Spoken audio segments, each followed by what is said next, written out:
Hello दोस्तों, सब कैसे हैं। उम्मीद है सब बढ़िया होंगे। बेटियों के उज्जवल भविष्य के लिए मार्केट में दो स्कीम्स का खूब नाम है। पहली है सुकन्या समृद्धि योजना और दूसरी है LIC की कन्यादान पॉलिसी।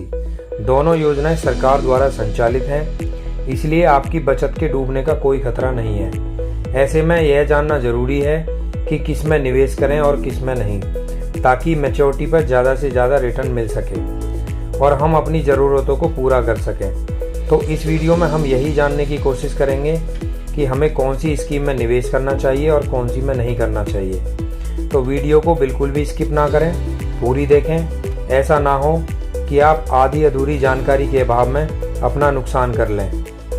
तो चलिए वीडियो शुरू करते हैं।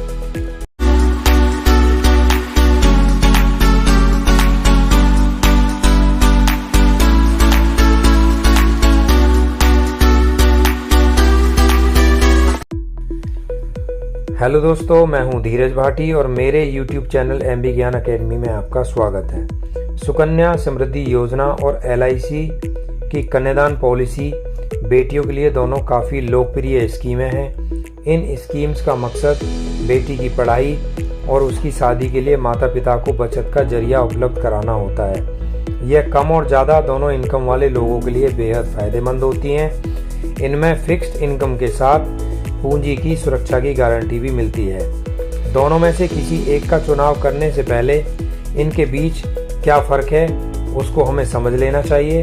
तो आइए इन दोनों के बीच क्या फ़र्क है उसे समझ लेते हैं। सुकन्या स्कीम का लाभ आप बेटी के जन्म के साथ ही ले सकते हैं। बच्ची के 10 साल की होने तक इसका लाभ उठाया जा सकता है। LIC में यह पॉलिसी पिता के नाम खुलती है। इसे आप तभी ले पाएंगे जब बेटी 1 वर्ष की हो जाएगी। वहीं पिता की उम्र भी इस दौरान 18 से 50 साल के बीच होनी चाहिए। सुकन्या स्कीम में यह लाभ केवल भारतीय नागरिक को ही मिल सकता है।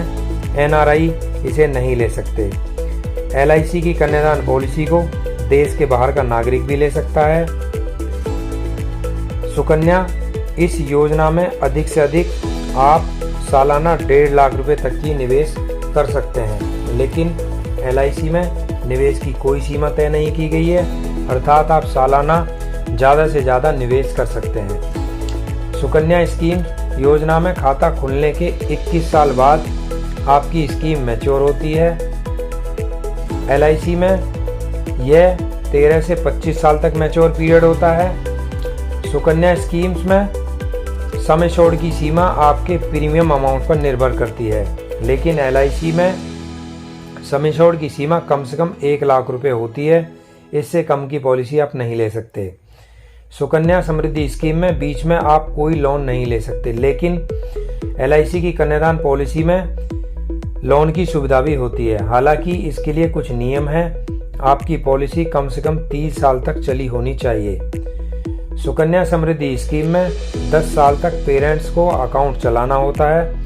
बाद में ऐसे बेटी खुद भी चला सकती है, लेकिन LIC की कन्यादान पॉलिसी बेटी के अभिभावक के नाम पर ही खोली जाती है।